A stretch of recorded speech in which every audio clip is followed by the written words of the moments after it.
Sabab sa giyang kaya kaya panimba kagiyang kaya Iran, kagiyang kaya ko na Bahrain. Ay man niya na mi activity sulangon no sereniran ro na piya ka angriran. Seren kagiyang kaya man niya na Bahrain. Na pwede siya natigin simultaneous mambu. Ay man niya na gid mambu ay man niya na explosion in Qatar. Gid na tigin mo di bebeto sa Qatar, na gudi bebeto sa Kuwait, na gudi bebeto sa Bahrain. Samanan mga pagarya, nanganan na pianing bakairan na mag-ubay-ubay. Qatar, Kuwait, Bahrain, ato na pinangutay sa Oman sa sabala. Nagyan na taloron na country na mag-ubay-ubayanan. Amya panutulira siya pana kauto ito na explosion in Qatar. Ay man niya na emerge of explosion. Pengaan na gudun. Agyang kaya man niya na di imbebeto san sa Qatar, nagugyang kaya Kuwait, nagugyang kaya Bahrain simultaneous marangarangan. Sabab sa agyang kaya panimba ko na Iran. Mata. Masakaw explain, habag-sabas na Nagyang atigin na kaya sa upami. Atigin nga Iran na warning nga sa amay ka batatarosan. Agyang nga Amerika, so kaptimba kay Iran sa nga mga military facilities, udi na derpa teritoryo agyang nga Iran, na ayaman na niyan na we will respond even more powerful operations. Na ayaman na niyan na tekapan nami. Udi na subra nami panagyang kay hakya sa upami sa agyang nga 5 country. Why? Allahu Akbar. Sama na last to minimum na naging aya ko. Era. So gyang atigin na ikatlo ka kwan, WIB. In the third stage of the operation, sama no to na miya katalob sa ima katimba kamambu gyang aya era. First, second, third. Gitigin na ikatlo kaya sa upami. So pag na WIB nagyang utwa sa kuano sa Jordan. Ikadua WIB na Qatar. Ikatalawa WIB nagya. In the third stage of operation, the IRG announced strike against logistics support center and aircraft carrier refueling facilities of the port of Dum in Oman. Dum. Ay manan yan, nagyang kaya Amerika na kaya miya konsideran pa na kuan Oman. Ubag ito. Karo Iran miya timba kang ngayakwa. Ilaman. In the third stage of operation, the IRG announced a strike against logistics support center, an aircraft carrier, a refueling facility at the port of Oman. Ipo ka-access sa Amerika sa Oman. Napahinga ko na. Inubsay ka inura ang tapitiro ang agi agi nga Amerika na pangilay sa kita magamitiran na Oman kaniran katakadagi nga na Strait of Hormuz. So giyan nga ako na third phase. Nagyan nga ako na Iran na tinimbagiran nagyan kanan na logistics support center. Agu aircraft carrier refueling facility. Ay man na naginan so aircraft carrier adi manubil refueling facility.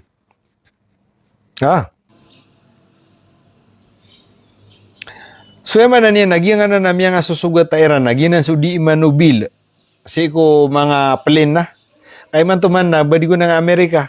Aro sa poro na ro siran di tutubila mitutu de siran ro na teubila niya so pedien. Naginan ad na special ayaman niya na pala nagyang ay Amerika di manubil nakatatan. Katusan niyo. 5 tema na sabay-sabay abiyong nagyang ay Iran. Sorkera nun ro sa makapuparking ro sa Saudi. Na sabay-sabay so kaya timba kaw nagyang kaya Iran na langon miya binas ang utalima refueling plane. Nakatayad man buat tinimbakiran ko na refueling aircraft san sa Oman. Agwayaman na niyan na logistic support. Logistic support na kuwan. Kuwan ay, yaman na niyan na imba ka na udi na bunig. Uy, ang mga logistic support, ay man na niya, bunigaw pa ang mga kailangan o mga kailangan san. So, di kan di, maluakan na disibutan na ino, agi ang kaya Amerika, miya ka-access sa Oman. Ito na mga day, piyaki kaniran sa Oman. So, ginan, ay man na niyan na, Peter, wagi ang kaya Iran, ad natigin na miya timba kami, miya binaseran ko na aircraft carrier, saan sa yamanan yan na Oman? Saan sa na refueling facility siran sa Oman? Anamata na kini yati di tanu di kuber nagi pernah katokawan na kana adem bisa akses sa Amerika sa Oman. Separately, the Iranian army announced drone attack against US military facilities in Bahrain and Kuwait. So nga third piece na atining bakiran nagyang gaya Oman. Gyang gaya Oman kag ad na refueling facility kauto kana ba airbase ka refueling facility agyang kaya Amerika san sa Oman naus to nadungo na miya timba ko nagyang kaya Iran aircraft carrier aguin ta command and controlleran ro padsan Peter wagyang Iran nagyang last tige na third piece na atinim ba kami nagyang kaya Bahrain military base. Iranian announced drone attack against US military facility sisagyang kaya Bahrain agusang nga Kuwait kauto. Mag-ubay Kuwait agyang nga Bahrain. Why? Mag-ubay nga Kuwait agyang nga Bahrain. So ay tutundog sana paganeron na sa likod sa Saudi, paganeron na Yemen, sumunod na Oman, sumunod siya na Strait of Hormuz ginapakapiko na sumunod roon nagyang kanan na ayamanan yan na Qatar o bato na pananan Bahrain, Kuwait, United Arab Emirates, Dubai ginan. Tutunog siran roon na malusod siran sa Strait of Hormuz.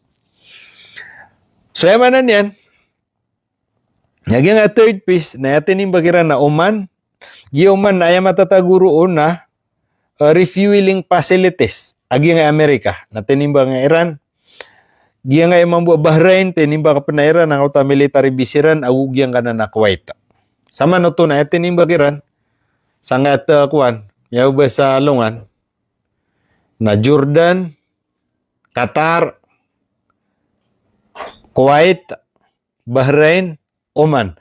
5 ini country agyang gayat pianimba kagyang gaya ay manan yan na Iran sa giyang kaya miyabu ba sa lungan. Allahu Akbar. Military statement said Iranian drone struck Patriot missile system, ammunition depot and radar installation in Kuwait before targeting communication infrastructure and radar site used by US forces in Bahrain. Peter wagi nga military Iran. Ayamanan yan na pianimba kirang ko na ayamanan yan agyang kana na mga Patriot missile system. Agyang ay Amerika naguso mga kikatataguan sa ammunition depot. Ayamanan yan na kikatataguan sa mga pangalo. Aguyamanan yan na mga radar installation. So nguta mga radar system nguta pakasalon sa bomba. Sagyang kanadar pa sa Kuwait. Before targeting communication infrastructure and radar site used by ayamanan yan na ginangkon na pianimbaksan sa ayamanan yan na Kuwait, naginan sa mga infrastructure o padyan sa mga infrastructure, sa mga communication, mga tower, so radar site, ginan so di pa kapanalon sa bomba, ayamanan yan na pugusar na gyang kaya Amerika, san sa Bahrain. So gito. So, malo iranon mong piyakata ma Bahrain. Pianimbagiran sa Bahrain, nangyuta di kan diteron, mga missile system Iran, so, kikatatag ammunition depot, kita taguan sa mga sa panglo, so mga radar system Iran, why? So, ayamanan yan na mga cell site, audit na communication site, naginan, pianimbagiran san sa Bahrain. Following the strike, the army warned that any repetition of US attack would result in more severe retaliation. Na Enwar ni nga nagyang kaya Iran, agyang kaya Amerika. Sa amay atigyan kabued na repetition, udi na kekaso-kasoy. Agyang kaya manan niya na di ka tidawa. Manan niya na world result. Na kasabo pa natigyan sa manan niya na more severe retaliation. Kasaba pa natigyan sa mas mala na gumas pagkabina sa kaso pi Amerikano. Gina ni Peter Wagyang kaya Iran military. Following the strike, Bahrain authority activated nationwide warning siren while report emerged of explosion in Qatar, Kuwait, and Bahrain. Sabab sa giyang kaya panimba kagiyang kaya Iran, kagiyang kaya ko na Bahrain, ay manan niya na mi-activated sulangon of sereniran ro na piyaka angriran. Seren nagyang kaya manan niya na Bahrain. Na pwede siya natigin simultaneous mambu. Ay manan niya na gid mambu ay manan niya na explosion in Qatar. Gid natigin mo di imbebeto sa Qatar, nagudi imbebeto sa Kuwait, nagudi imbebeto sa Bahrain. Samanan mga pagarya nanganan na pianing bakayra na magubay-ubay. Qatar, Kuwait, Bahrain. Ato na pinangutay sa Oman sa sabala. Nagyan na taloron na country na magubay-ubayan na. Amya panutulira siya pana koto tunang koto explosion in Qatar. Ay manan niya na emerge of explosion. Pengaan na gudun. Agyang kaya manan niya na di imbebeto san sa Qatar, nagugyang kaya Kuwait, nagugyang kaya Bahrain simultaneous marangarangan. Sabab sa giyang kaya panimba ko na Iran. Namata. Oman Mosandam Governorate also report drone strike on several locations, although Muscat condemned the attack and said it was taking measures to safeguard national security. Ay man niya nagyang kaya ko na Oman Governorate na Peter Wira na drone strike on several locations. Giyang pitibara nga na mga susugat drone strike. Sa giyang kaya man niya na Oman. Although Muscat condemned the attack and said it was taking measures to safeguard national security. Naman na niya nagyang kaya ko na Muscat. Yung Muscat na capital city din niya Oman. Naman na niya napkundim nila ng amya lola. So ginan, naman na tanto ang mailot. Agi nga kaya sa upmambugi nga Iran. Hormuz close. Alongside the military operation, the IRG Navy announced the temporary closure of the Strait of Hormuz, declaring that no vessels will be allowed to transit the strategic waterway until further notice. Piya ka lang kapag yung ayamanan niya na Iran. Ayman to atigyan nagyang Strait of Hormuz. Naimanan niya na did na pagkaukiton. Taman sa ayamanan niya na notice agyang kaya military Iran. Iranian Naval Commander said several commercial ships had ignored warning and attempt to navigate outside approved route foreign direction. Kaya ka lang Peter panagyang kaya Iran, agyang kaya ko na madakal, pitibara nga naemanan niya ng mga vessels na so itatadi emanan niya na Iran, apagu kita ni Iran na iman to na ignoran, madakla pag-ignoran, madakla diun perate abarko, agyang ko ta itatadi apagu kita ni Iran, rot, ayamanan niya ng utwa, bapya pa na naibarat na miya kalala ragat, ugid na nat itatadi Iran, apagu kita niyo, saya kano pagukit. Nayamanan niya na madakla pambayuliton, agyan na, surang niyo na panimbak nga wag yung Iran. So, Peter wag yung Iran na madakla tigyan at supak. Di perate ako mga commercial vessels. So, itatadi. Ayamanan niya na Iran na pagukitan ni Iran. Amanan niya siya kano busakilid. Di niyo palapasangan na ator. Ayamanan niya napsupak ni Iran na ginisabab. At taman sa napsupak sa giyang kaya pangitaban. Itatadi agyang kaya Iran saka pagukit sa Strait of Hormuz na patimbakan na giyang Iran. Apa kayo nung kanira ng mga commercial vessels. So, gingayap ko lawla, nantare kuwan, betengan. Akaton, umukit ka sa nga na street na timbok nga na Iran, nahimatanap ka solsolan sila na Amerika. Okay ta ka no?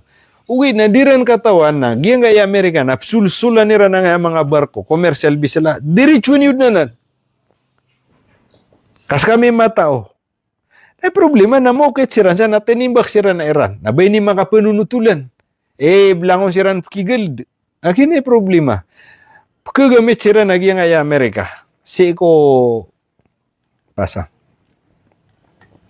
According to the statement, one vessel shut down and tracking system prompting Iranian forces to fire warning shoot before stopping it. So what tigin? Madakla tigin na amanan niya ng mga commercial vessels attempt to navigate outside approved route foreign directions. Amanan niya na di peratiya. Why?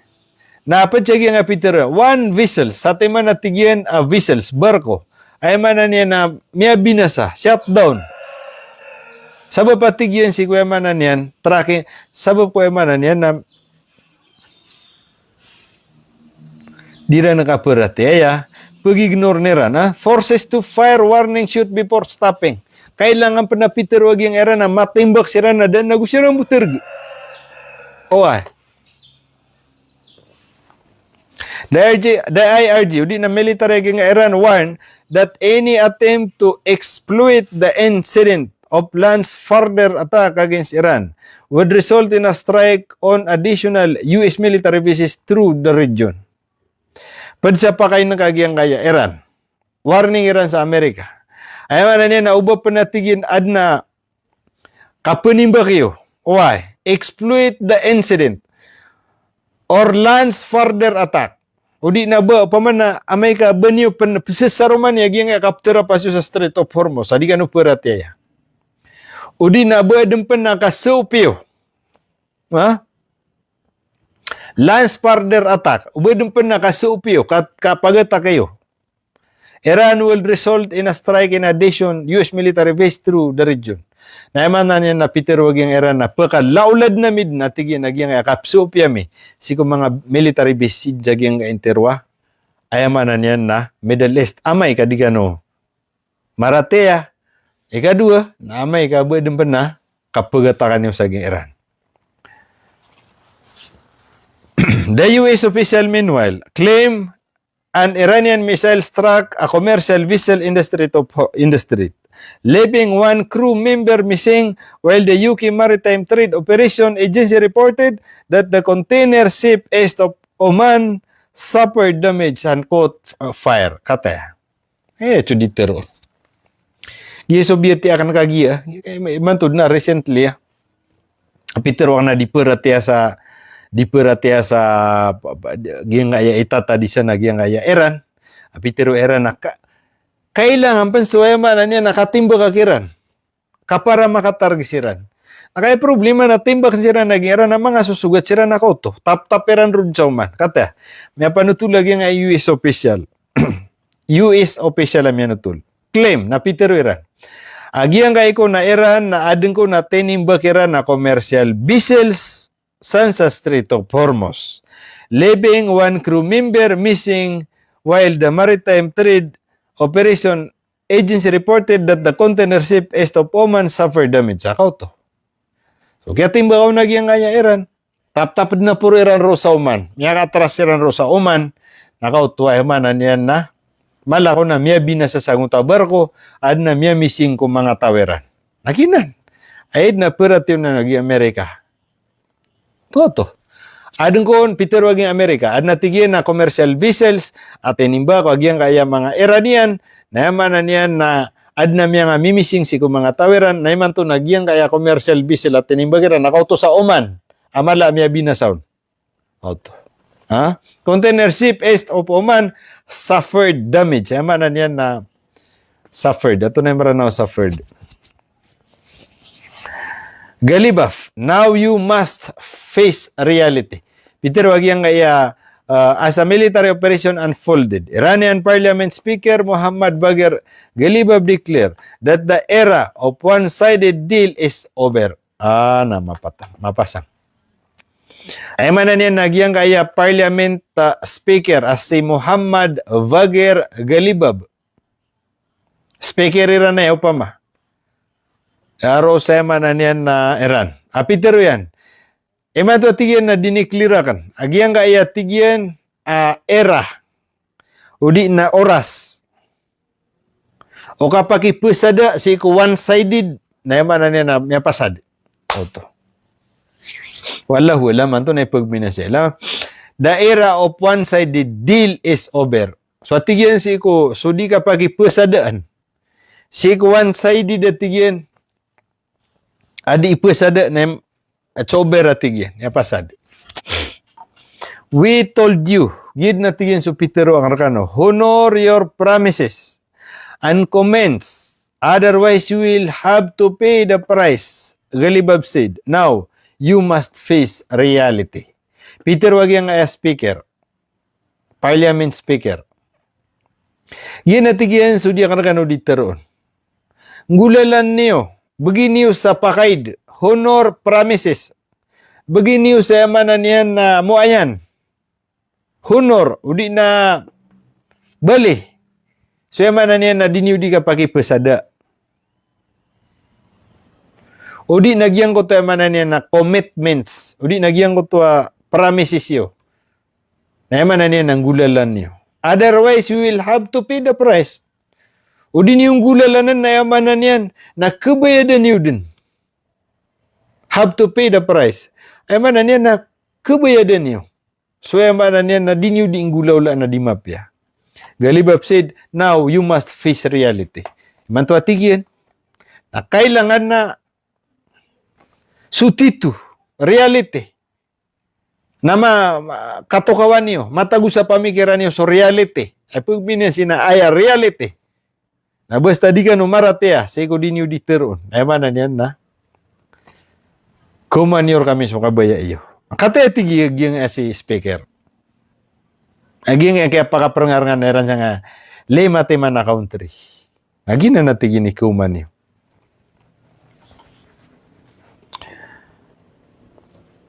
Eman to tigin, now you must face reality. Kailangan natigin naman na yan na makatanud ka no, gitu iguan.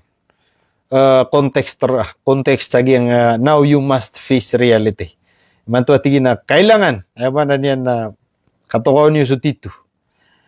His remark follow repeated Iranian accusation that Washington violated the US-Iran Memorandum of Understanding by resuming military attack while simultaneously claiming negotiations remain open. Peter wag yang si Galibaf. Giid na tigyan sa yamanan yan. Iran accusation, repeated Iranian accusation. Gid na tigyan so lalayon so dirundi ka tiro agyang aya Iran. Sagi ang kayamanan yan na kapmbayulita, kapsupa ka. Kaprumpa kaya agyang Amerika sa agyang kayamanan yan na Memorandum of Understanding. By resuming gula sabab amanan yan nagid na tigyan so kapsupa ka agyang kaya Amerika si iko Memorandum of Understanding gula lang si iko amanan yan kapagatakan yor kami. While simultaneously claiming negotiation remain ugid nabapya dita bedisita no pendi makatidawa. Natitarong mo po na Amerika yung manan yan na so negotiation na still open. Remain open. O di na the latest escalation comes only days after US Donald Trump declared the ceasefire understanding between Washington and Tehran actively over while saying talk would continue. So yung manan yan na giyang kaya ki-attack. Agiyang kaya Iran sa Mailot taka-attack. Nasabapad na isang uta, ini-post up man yan nga beteng na mamataran pa, ini-post yan. Uli na Peter yaman sa media. At tigin na yaman na yan na, so atigyan, US President Trump diniclear yan sa social media. So atigyan sa Memorandum of Understanding, sisagyang kayamanan yan na Tehran is over, ayamanan yan na miyada. Ugid, na Peter pa ni Trump, inisumpat yan nun, ayamanan yan na, while saying that talks would continue. Uwi na tigyan na inisumpat ro Trump sa utakatiro yan. Declare the ceasefire understanding between Washington and Tehran effectively over. Ayaman na niya na miyada. Uwi na Peter Trump at tigyan na uwi na itataros tanong Sovietiara. So giyanan at tigiya giyang kaya Iran kaya sa upami sa giyang kaya Milo takasaop sabab sa giyang kaya sid mismo si Trump Dominic Liron sa yamanan yan that the deal memorandum of understanding was over. So giyanan mga pagarya sa to kanusan